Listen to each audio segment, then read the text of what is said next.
ഷൈജുമൻ സാറേ, ഈ യുദ്ധമെന്ന് പറയുന്നത് അങ്ങ് ഹോർമൂസ് കടലിടുക്കിലാണ് നടക്കുന്നതെങ്കിലും പക്ഷേ ഏറ്റവും കൂടുതൽ ബാധിക്കുന്ന ഒരു പ്രദേശമെന്ന് പറഞ്ഞാൽ കേരളമാണ്. ഇന്ത്യ എന്നുള്ളതല്ല, കേരളം. കാരണം ഇറാൻ്റെ മിസൈലുകൾ എപ്പോഴും പോകുന്നത് ഗൾഫ് രാജ്യങ്ങളിലേക്ക്, ആ ലാൻഡ്സ്കേപ്പിലേക്കാണ് പോകുന്നത്, ജിയോ പൊളിറ്റിക്കലി ആൻഡ് ജിയോഗ്രാഫിക്കലി. അപ്പോൾ അതുകൊണ്ട് നഷ്ടം ഏറെ ഉണ്ടാകുന്നത് ഈ കേരളം ഫോറിൻ റെമിറ്റൻസസ് കൊണ്ട് കഴിച്ചുകൂടുന്ന ഒരു രാജ്യത്തിനാണ് ഏറ്റവും കൂടുതൽ നഷ്ടം ഉണ്ടാകുക.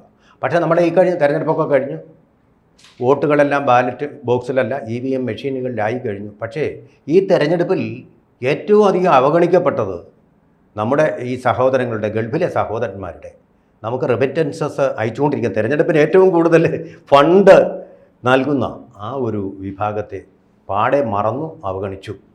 ഇതിൻ്റെ ഒരു സാമ്പത്തികമായിട്ടുള്ള, ധനശാസ്ത്രപരമായിട്ടൊരു ഇമ്പാക്റ്റ് എന്താണ്? ഒരു സംശയമില്ല. സാറ് പറഞ്ഞത് വളരെ കറക്റ്റാണ്. കഴിഞ്ഞ ഒരു മാസമായിട്ട് ഇലക്ഷൻ്റെ പ്രചരണവും അല്ലെങ്കിൽ ഇലക്ഷൻ ചൂടിലും നമ്മളെ ഇലക്ഷൻ മാത്രം മീഡിയകൾ ഉൾപ്പെടെ, മുഖ്യധാരാ മീഡിയകൾ ഉൾപ്പെടെ, മാധ്യമങ്ങൾ ഉൾപ്പെടെ എല്ലാവരും തന്നെ ചർച്ച ചെയ്തുകൊണ്ടിരുന്നത് ഈ ഇലക്ഷൻ വേണ്ടിയാണ്, അല്ലെങ്കിൽ ഓരോ പാർട്ടികളുടെ സ്വാധീനങ്ങൾ എങ്ങനെയാണെന്നുള്ളതാണ്. പക്ഷേ അതേസമയം നമ്മൾ മറന്ന കാര്യം തീർച്ചയായിട്ടും ഈ മിഡിൽ ഈസ്റ്റേൺ കൺട്രീസിലുള്ള നമ്മുടെ ഈ നേരത്തെ ഞാൻ സൂചിപ്പിച്ചതുപോലെ വളരെ വലിയ ഒരു വിഭാഗം ഇന്ത്യക്കാർ, അതിൽ തന്നെ ഏറ്റവും വളരെ വലിയ ഒരു വിഭാഗം ആൾക്കാർ കേരളത്തിൽ നിന്നാണ് അവിടെ ജീവിക്കുന്നത്. ഒരു കണക്ക് പറഞ്ഞാൽ വർഷം തോറും നമുക്ക് ഈ മിഡിൽ ഈസ്റ്റേൺ കൺട്രീസിൽ നിന്ന്, അല്ലെങ്കിൽ മിക്കവാറും മിഡിൽ ഈസ്റ്റേൺ കൺട്രീസ് മെജോറിറ്റി മൊത്തത്തോടെയുള്ള ഫോറിൻ റെമിറ്റൻസസ് കേരളത്തിൻ്റെ സമ്പദ് വ്യവസ്ഥയിലേക്ക് വരുന്നത് 2 ലക്ഷം കോടി രൂപയ്ക്ക് തുല്യമായിട്ടുള്ളതാണ്. ഇതിൽ ഏകദേശം 70% വരുന്നത് ഈ മിഡിൽ ഈസ്റ്റേൺ കൺട്രീസിലാണ്, ബാക്കിയുള്ളത് കുറവാണ്. അപ്പം ഈ 2 ലക്ഷം കോടി രൂപ, 2 ലക്ഷം കോടി രൂപയാണ് വർഷം തോറും വരുന്നത്. 2 ലക്ഷം കോടി രൂപയെന്ന് പറയുന്നത് നമ്മൾ മനസ്സിലാക്കുമ്പോൾ, സാധാരണ ജനത്തിന് മനസ്സിലാകാൻ വേണ്ടി, നമ്മുടെ കേരളത്തിന്റെ ഗവൺമെന്റിന്റെ ബഡ്ജറ്റ് എന്ന് പറയുന്നത് ഏകദേശം 1,90,000 കോടി രൂപയേ ഉള്ളൂ. നമ്മുടെ മൊത്തത്തോടെയുള്ള കേരളത്തിന്റെ കടം എന്ന് പറയുന്നത് 5.44 ലക്ഷം കോടി രൂപയാണ്. അങ്ങനെ വരുമ്പോഴാണ് നമ്മൾ ഇതിന്റെ ഇമ്പോർട്ടൻസ് മനസ്സിലാക്കേണ്ടത്. ഏകദേശം 2 ലക്ഷം കോടി രൂപ. അത് മാത്രമല്ല, ഏകദേശം 2.5 ലക്ഷം കോടി രൂപയുടെ NRI ഡെപ്പോസിറ്റ്സ് കേരളത്തിനകത്തുണ്ട്. ഈ ഇവരുടെ എല്ലാ ഡെപ്പോസിറ്റുകൾ ഇതിലാണ് നമ്മുടെ കേരളത്തിന്റെ ജനത, മിക്കവാറും ഏതൊരു കുടുംബം എടുത്താലും കേരളത്തിൽ, അത് ഏത് മതവിഭാഗത്തിലാണെങ്കിലും ജാതി വിഭാഗത്തിൽ നിന്ന് എടുത്താലും ശരി, നമുക്കറിയാം ആരെങ്കിലും ഒരാളെങ്കിലും ആ കുടുംബമായിട്ട് ബന്ധപ്പെട്ട് ഈ മിഡിൽ ഈസ്റ്റേൺ കൺട്രീസിൽ, GCC കൺട്രീസിലൊക്കെ ആരെങ്കിലും ഉണ്ടാവുന്നുള്ളതിൽ ഒരു തർക്കമില്ല, ഒരു റിലേഷൻ. അങ്ങനെ ഇരിക്കുന്ന ഒരു സംസ്ഥാനത്ത് വളരെ കൂടുതലായിട്ട് ഈ വരുമാനം വരികയും, ആ വരുമാനം വരുന്നത് മാത്രമല്ല, അതിൽ നിന്നാണ് നമ്മൾ ക്രയവിക്രയങ്ങൾ കൂടുതൽ ചെയ്യുകയും അത് സമ്പദ് വ്യവസ്ഥയെ ഉത്തേജിപ്പിക്കുകയും ചെയ്യുന്നത്. അതുകൊണ്ടാണ് നമ്മളിവിടെ ഇൻഫ്ലേഷൻ വളരെ വലുതായിട്ട് കൂടി നിൽക്കുന്നതെന്നൊക്കെ പറയുന്നത്. എന്തുകൊണ്ടാണ്? നമുക്ക് മറ്റുള്ള സംസ്ഥാനങ്ങളെ, കാരണം ആൾക്കാരുടെ കയ്യിൽ ഈ രീതിയിൽ പണം വരിക, അവരിവിടെ ചെലവാക്കുകയും ചെയ്യുന്നു.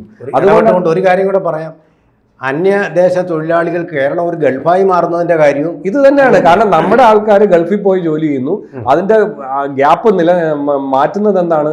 മറ്റ് സംസ്ഥാനങ്ങളിൽ നിന്ന്, ഒറീസ, തമിഴ്നാട്, വെസ്റ്റ് ബംഗാൾ, ഇങ്ങനെയുള്ള ആന്ധ്രാപ്രദേശ്, ഇങ്ങനെയുള്ള സ്ഥലങ്ങളിൽ നിന്നുള്ള ഒരുപാട് ആൾക്കാർ ഇവിടെ വന്ന്, ഏകദേശം 35 ലക്ഷത്തോളം തൊഴിലാളികൾ ഇവിടെ വന്ന് തൊഴിൽ ചെയ്യുന്നത് കൊണ്ടാണ് ഈ കൺസ്ട്രക്ഷൻ, റോഡ് പണിയും ഇതെല്ലാം നടക്കുന്നത്. നമ്മൾ എടുത്തൊരു കണക്ക് നോക്കിയാൽ കൺസ്ട്രക്ഷൻ, ഒരു വീട് കൺസ്ട്രക്ട് ചെയ്യുമ്പോൾ ഏകദേശം 90% ആൾക്കാരും പുറത്തുള്ളവരാണ്.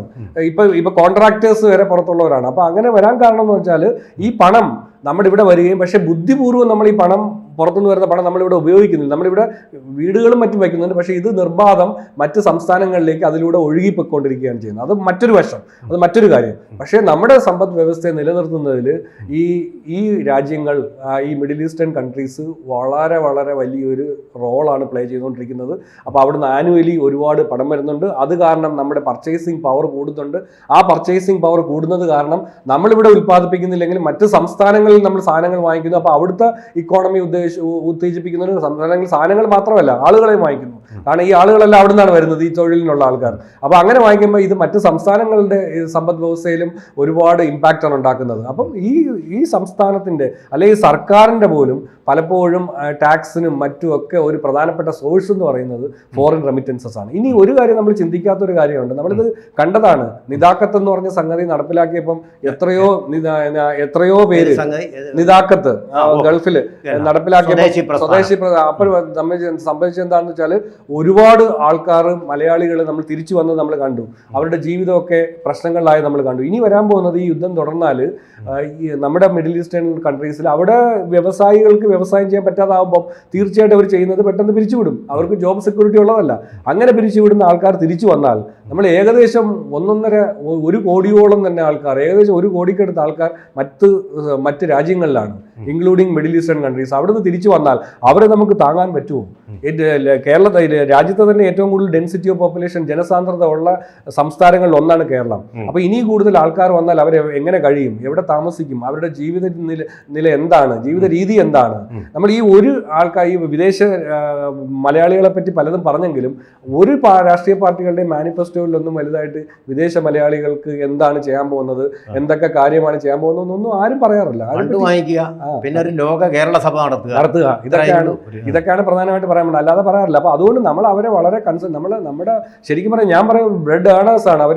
നമുക്ക് ഏറ്റവും കൂടുതൽ പണം തരികയും പല ആൾക്കാരുടെ ജീവിത രീതി മാറുകയും ഇവിടുത്തെ പല വ്യവസായങ്ങളും പുഷ്ടിപ്പെടുകയും ഇവിടുത്തെ കേരളത്തിന്റെ സംസ്ഥാനത്തിൽ തന്നെ പല വ്യവസായങ്ങളും കൃഷിയൊക്കെ പുഷ്ടിപ്പെടുകയും ഒക്കെ ചെയ്യുന്നത് മിക്കവാറും ഇതുപോലുള്ള രാജ്യങ്ങളിൽ നിന്ന് ജോലി ചെയ്ത് അവരയക്കുന്ന NRI റെമിറ്റൻസസ് ഒക്കെ കൊണ്ടാണ്. നമ്മളിവിടെ വാഹനങ്ങൾ വാങ്ങിക്കുന്നു, വീടുകൾ വയ്ക്കുന്നു, അല്ലെങ്കിൽ പുരയിടങ്ങൾ വാങ്ങിക്കുന്നു, ഇത് ക്രയവിക്രയം ചെയ്ത് ചെറിയ ചെറിയ വ്യവസായങ്ങൾ തുടങ്ങുന്നു, ചെറിയ പെട്ടിക്കടകൾ തുടങ്ങുന്നു. ഇതിന്റെ എല്ലാം പിന്നിൽ പരിശോധിച്ചാൽ ഒരു കണക്ഷൻ ഈ ഫോറിനിൽ നിന്ന് പറഞ്ഞ റെമിറ്റൻസ് എവിടെയെങ്കിലും കിട്ടുന്നതിന്റെ ബാക്കി പത്രമായിട്ട് കൊണ്ടുവന്ന് അതിന്റെ സേവിങ്സുമായിട്ടാണ് ഇൻവെസ്റ്റ് ചെയ്യുന്നത്. ഇതിനെല്ലാം ഈ സപ്ലൈ ചെയിനിന് മുഴുവൻ ബ്രേക്ക് ആവും. നമ്മുടെ ഉൽപാദനം എന്നല്ല, നമ്മുടെ ഉപഭോഗം മറ്റ് സംസ്ഥാനങ്ങളിലുള്ളതും ബ്രേക്ക് ആവാനുള്ള സാധ്യതയുണ്ട്. അങ്ങനെയാണ് നമ്മുടെ സമ്പദ് വ്യവസ്ഥയെ അത് വളരെ കാതലായി ബാധിക്കുന്നത്. ഈ ക്രയവിക്രയം കൊണ്ട് തന്നെ സർക്കാരിന് വരുമാനം കിട്ടുന്നുണ്ട്, ടാക്സ് നോൺ ടാക്സ് ഇനത്തിലൊക്കെ ഒരുപാട് വരുമാനം കിട്ടുന്നുണ്ട്. അതും എല്ലാം കുറയാനുള്ള സാധ്യത വളരെ കൂടുതലാണ്. ഇതുപോലെ നമ്മൾ ഒരു കാര്യം നമ്മൾ മനസ്സിലാക്കേണ്ടത്, ഈ ഗൾഫിൽ ഇപ്പോൾ ഞാൻ നേരത്തെ പറഞ്ഞു റിക്രൂട്ട്മെൻറ്റുകളെല്ലാം നിർത്തിവെച്ചിരിക്കുക. നമുക്ക് നമ്മുടെ രാജ്യത്ത് വെള്ളി കിട്ടാനില്ല. അപ്പോൾ അധികം വിദ്യാഭ്യാസമില്ലാത്തവർ, അധികം പണം അങ്ങോട്ട് പോകാനില്ലാത്തവർക്ക് ഏറ്റവും എളുപ്പമാർഗം കുറഞ്ഞ ചിലവിൽ അങ്ങോട്ട് പോവുക എന്നുള്ളതാണ്. ഇപ്പോൾ വന്നിരിക്കുന്ന ഒരു കാര്യം എന്ന് പറഞ്ഞാൽ ഫ്ലൈറ്റിൻ്റെ ചാർജ് വളരെ വർദ്ധിപ്പിച്ചിരിക്കുന്നു. എന്ന് പറഞ്ഞു കഴിഞ്ഞാൽ എണ്ണയുടെ വില, ഗ്യാസോലിൻ്റെ വില കൂടി. അത് കിട്ടാനുള്ള ഒരു സാധനത്തിന് എപ്പോഴും ഡിമാൻഡ് കൂടുമ്പോൾ വില കൂടും. അത് സംഭവിച്ചുകൊണ്ടിരിക്കുക. അതിങ്ങനെ തന്നെ തുടരും. ഞാനിപ്പോൾ അതല്ല ചോദിക്കാം, നമ്മളെ ചോദിച്ചിട്ട് കാര്യമില്ല. എത്ര വർഷത്തെ ഇത്രയും നാൾ നടന്ന യുദ്ധം, ഇനി വരാൻ പോകുന്ന യുദ്ധം നമ്മളങ്ങ് വിടുക, യുദ്ധം തീർന്നു നോക്കുക. ഇപ്പോൾ ഇത്രയും നാൾ 1 മാസം നടന്ന ഈ യുദ്ധം എത്ര വർഷത്തേക്ക് ലോകത്തിൻ്റെ സാമ്പത്തിക ഗതി ഇമ്പാക്റ്റ് ഉണ്ടാക്കാൻ സാധ്യതയുണ്ട്? ഒരു കണക്ക് പറഞ്ഞുകൊണ്ട് ഇതിന്റെ ആൻസർ ഞാൻ പറയാം. ഇന്ത്യയെ സംബന്ധിച്ചിടത്തോളം ഈ ഓയിലിന് അന്താരാഷ്ട്ര വിപണിയിൽ $10 കൂടിയാൽ, നമുക്കറിയാം ഇപ്പൊ ഏകദേശം $100, $110, $120 ഒരു ബാരൽ. നമ്മൾ നേരത്തെ ഈ യുദ്ധം തുടങ്ങുന്ന സമയത്ത് നമ്മൾ വാങ്ങിച്ചുകൊണ്ടിരുന്നത് $70 പെർ ബാരലാണ്. ഇപ്പൊ അത് 140 വരെ പോയി. ഇപ്പൊ കുറഞ്ഞ് 120, 130, 110 ഫ്ലക്ച്വേറ്റ് ചെയ്യുകയാണ്. ഇതിൽ $10 കൂടുമ്പോൾ തന്നെ വർഷം തോറും ഇന്ത്യയുടെ ഓയിൽ ഇറക്കുമതി ബാധ്യത ഏകദേശം 2 ലക്ഷം കോടി രൂപ കൂടും. ആനുവലി നമ്മൾ ഇമ്പോർട്ട് ചെയ്യുന്ന ഓയിലിന്റെ എത്ര എന്ന് പറഞ്ഞാൽ 12 ലക്ഷം കോടി രൂപയ്ക്ക് തുല്യമായിട്ടുള്ള ഓയിലാണ് നമ്മൾ വർഷം തോറും ഇത് ചെയ്യുന്നത്. അപ്പോൾ ഒരു വർഷം ഈ $10 ഒരു വർഷവും കൂടിയാലാണ്.